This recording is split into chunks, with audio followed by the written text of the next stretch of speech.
Yes guys, how's it going? Welcome back to your Premier League predictions as we look forward to game week 13 this weekend. Those were my predictions up there for game week 12, which was all of the midweek games. We've literally got one day in between these games ending today and then all of the weekend football, so we have not got long to get our predictions in. I didn't do too great in the midweek games. I only got one correct score. It was that Newcastle would beat Everton 1-0, so it was a good one to get right, but as always, loads of you guys did better than me. Thank you to everyone who got involved in our online league. If you would like to get involved, the link is in the description. It's no sponsorship or paid or anything like that. It's just somewhere fun for us to put our predictions in. And the winner of game week 12 was Geordie Trent. So well done to you, mate. He won the golden cap for game week 12. Also, a big thank you to everyone who got their predictions down in the YouTube comments. I've put some of them on screen for you guys now. Be sure to get your predictions in the YouTube comments down below for the games this weekend. As I say, 12:30 tomorrow, the games kick off. So be sure to get your predictions in quick. But as always, we will go through all of the games together now. So to kick things off tomorrow at 12:30, we have got Nottingham Forest taking on Liverpool. So Forest are a promoted side who have not had a great start to their time in the Premier League, currently sat bottom of the league, but they did pick up their first away point of the season when they drew 0-0 with Brighton in the midweek. Having said that, I think they are going to have a tough time against the Liverpool side, who seem to have started to find their feet again. Had not had the greatest start to the season, but a win against Manchester City, a hard-fought win, and then a win against West Ham in the midweek as well. 1-0, Núñez gets the goal. I think they took him off early in the second half, but the time he was on the pitch, he looked really good, and he scored a very good goal as well, and they obviously spent a lot of money on him in the summer, so they're hoping that he's going to really start getting those goals now. In fairness, West Ham really did push it all the way till the end. Soucek with a chance that looked like a total tap-in at James Milner. How old is he? 35, 36 with a last-ditch challenge to keep the 3 points for Liverpool. And I have backed them in this one. I've gone 2-0 Liverpool. In fairness, defensively, there is something Nottingham Forest could really try and get at there, but you look at the two teams at the moment. Forest have not been good. Liverpool are starting to come up a bit now. So I've backed them 2-0. On to the 3 o'clock kickoffs now. We have got Everton taking on Crystal Palace. So Everton did have a slow start to the season, but I think Lampard worked with them, got them fighting, got them to be far more defensively strong. You look at Cody coming in, Tarkowski coming in. I think it really made a difference, and they were able to go on, a 6-game unbeaten streak. I think it was 4 draws, 2 wins, but then came into some tough games and have lost the last 3. They lost against Newcastle 1-0 in the midweek, and it did take a wonder goal from Almiron to give Newcastle the win. So defensively they were okay, but attacking-wise, they had 1 shot in the whole game, and it wasn't on target. So I think that's the big worry for Everton, is although defensively they've been better, they aren't really getting the chances on goal. And they're taking on a Crystal Palace side who did go down 1-0 against Wolves in the midweek, but fought back. Eze scored a great headed goal. Then the main man, Zaha, scored a great goal to give them a 2-1 win. Really impressed with the way Crystal Palace actually were passing the ball through the midfield in that game. Zaha had kind of moved away from the wing a little bit more into the centre of the pitch, and it just gives them far more options. You want your best player involved as much as possible, and he's going to be involved a lot more running down the middle than he is out on the left. I did find it tough to predict this one, so I went for a 1-1 draw. As I say, Everton have got players who can score. Calvert-Lewin is in there. They just need to give him the ball more. And Crystal Palace, as I say, it depends on how some of these key players can play. So, yeah, I've been a little bit boring. I've gone 1-1. Next up at 3 o'clock, we have got Manchester City taking on Brighton. So Man City did not have a game this midweek. They had themselves a nice little break. They were meant to play Arsenal, so we'll have to wait a little bit longer for that top 2 clash because Arsenal needed to play their Europa League game this week because of when it got postponed last time. But anyway, Man City didn't play, but Brighton did. They drew 0-0 against Nottingham Forest, as I mentioned. We talk about the fact that Potter left. And since then, Brighton have had some tough games, so you don't want to just put it down to that straight away. But playing a Nottingham Forest side who are bottom of the league, have picked up barely any points, against a Brighton side who have been playing good football, I did back them to win that one. And if you watch, I watched some of the game. Trossard's great, Gross is great, March is great, Welbeck. They get in those positions and they just can't seem to put the ball in the back of the net. It's almost like they need to score a wonder goal because they can't seem to score an easy one. And it's not to have a go at Welbeck. In fairness, he's scored almost as many goals as he did at Arsenal in almost less than half of the games. But still, he's played 10 times and hasn't scored this season yet. There's not a lot they can do about it now. They're going to wait till the January window. But they could really do with a poacher up front. Regardless of how Brighton are playing, I'm going to back Man City anyway. 3-0, Haaland hat-trick, no doubt. But I would love to see Brighton really give them a good game because they do have the players there.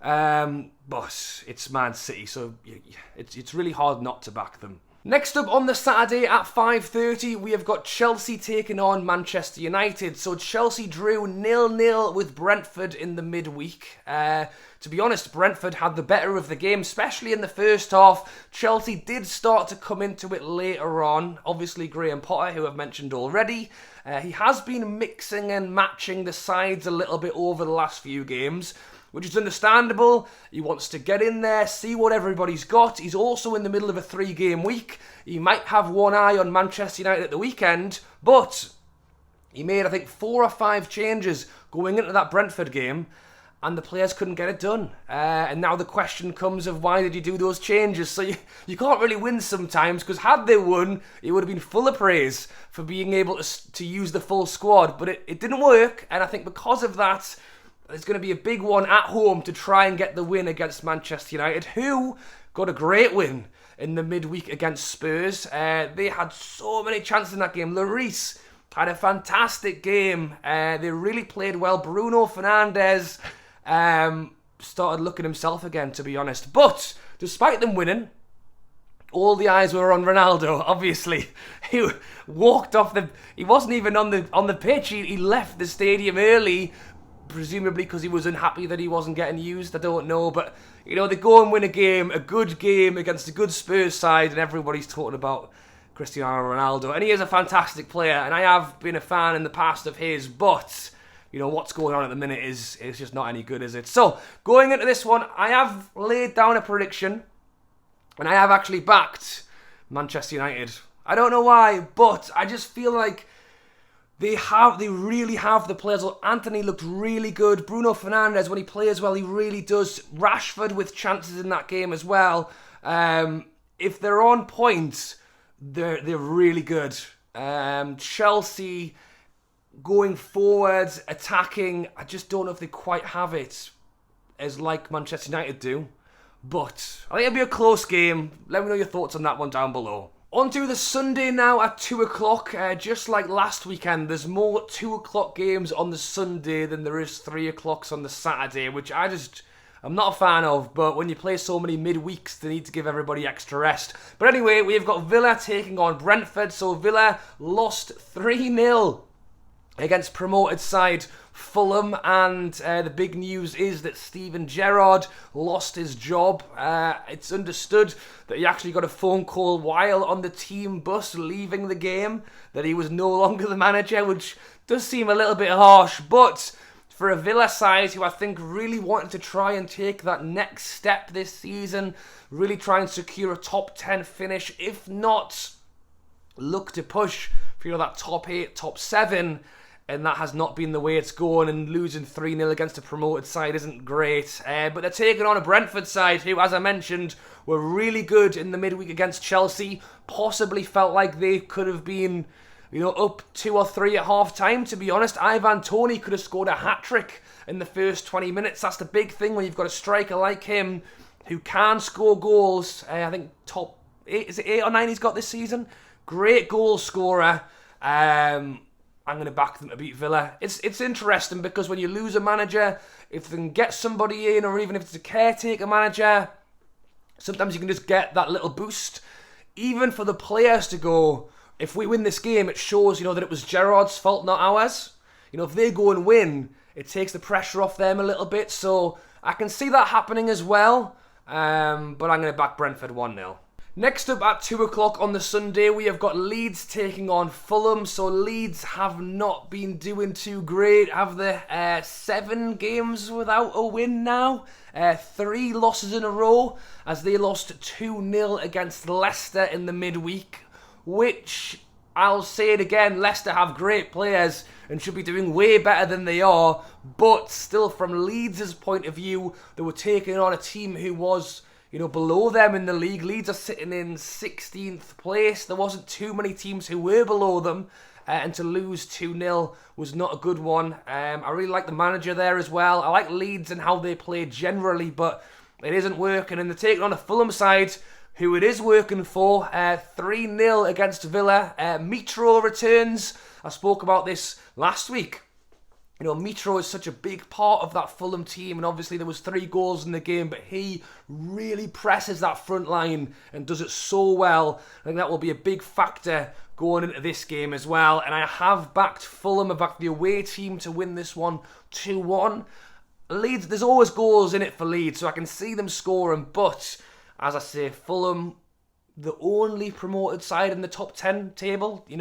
Bournemouth were up there not long ago as well, but yeah, I've backed Fulham there. Next up, it is Southampton taking on Arsenal. So Southampton got their first clean sheet of the season, I believe, when they won 1-0 against Bournemouth in the midweek. I'm not going to lie, I backed Bournemouth in that game. Southampton had not been on good form. Bournemouth had, but the Che Adams header is enough to put them in front and pick up a very big 3 points.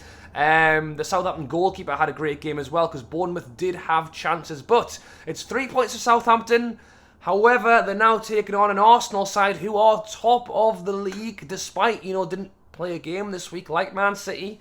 Remain top of the league. They did play a game, not in the Premier League. They played that Europa League game that I mentioned against PSV, and they won 1-0. So they'll take that confidence into this one, I've no doubt. And despite Southampton picking up a win, I've backed Arsenal. I've gone Arsenal 2-0.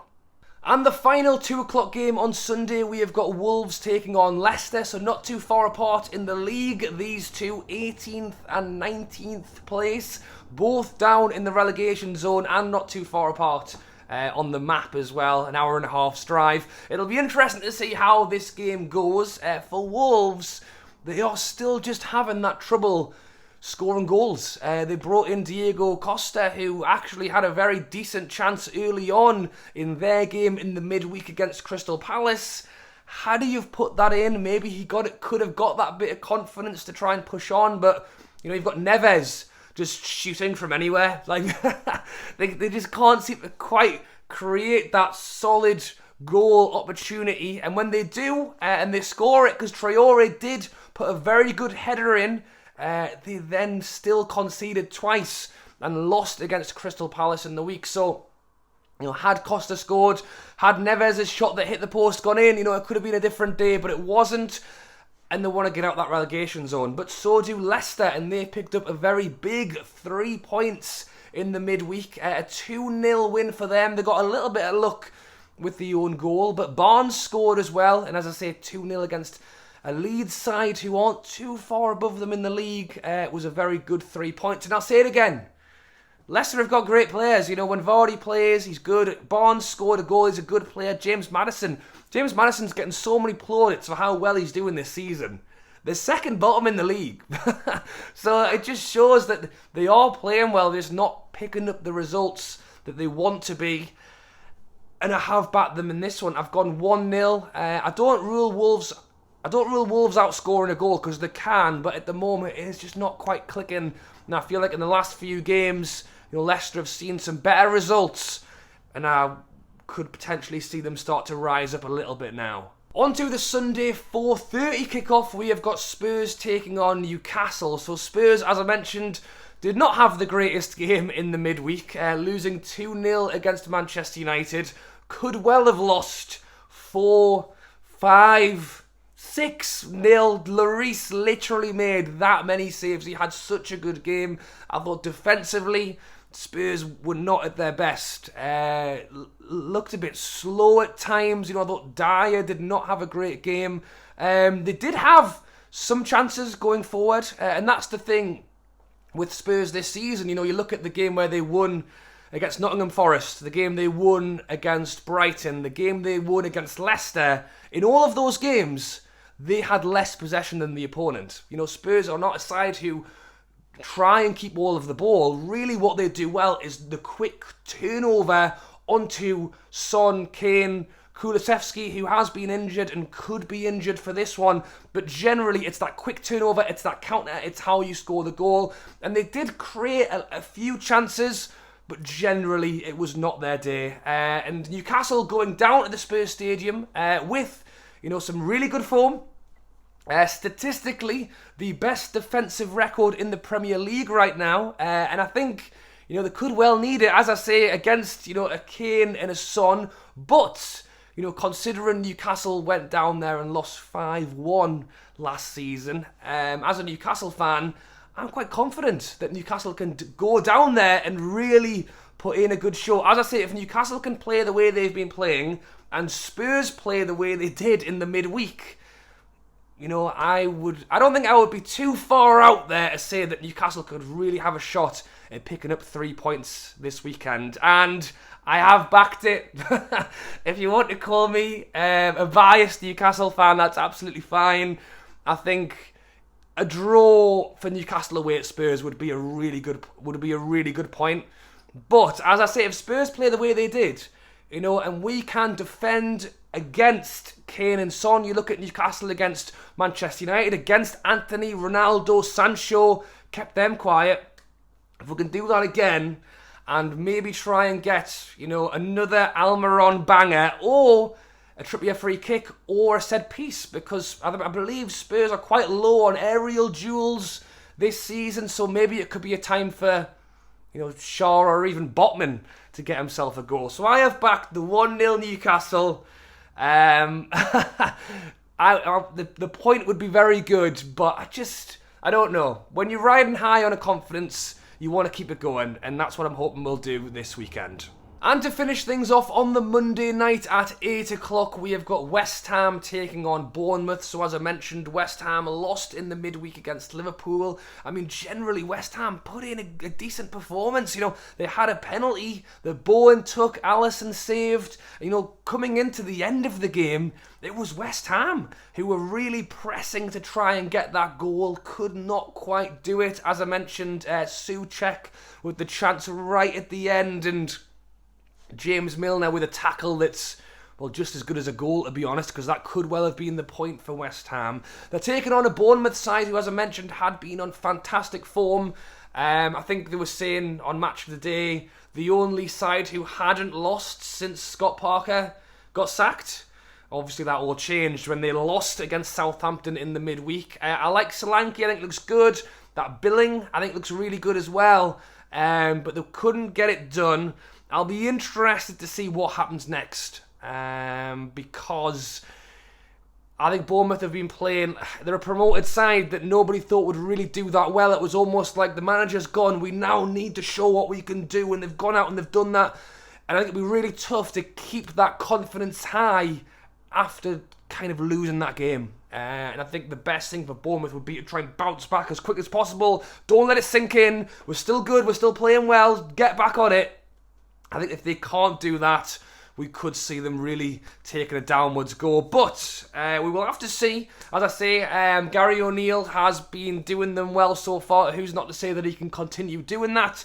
But I've backed West Ham. I think they've got good players in there, and taking on a team who could well be, lost a little bit of that confidence. We'll see. I've gone West Ham 2-1. And that is it, guys. So those are all of my predictions up there for game week 13. Be sure to get your predictions down in the YouTube comments below. As I mentioned, I am posting this on the Friday night. I normally like to post it on the Wednesday or the Thursday, give you guys plenty of time for the weekend, but because of how many games are going on, I wasn't able to do that. So predictions down below in the comments. Also, feel free to get involved in our online league. As I mentioned, the link is in the description. There's no sponsor or anything like that. It's just a website I found that's quite good fun. So be sure to get involved. And be sure to drop a like if you have enjoyed this predictions video, and subscribe as well if you haven't already. If you're still watching all the way till the end of the video and you haven't hit that big red subscribe button, please do. It really helps the channel, and I am doing these prediction videos for every week of the Premier League, so be sure not to miss out. Alright guys, thanks for watching. As always, have a great weekend, enjoy the football, and I'll catch yous probably next Thursday, ready for next weekend's Premier League football. Alright guys, thanks for watching, and I'll catch you later.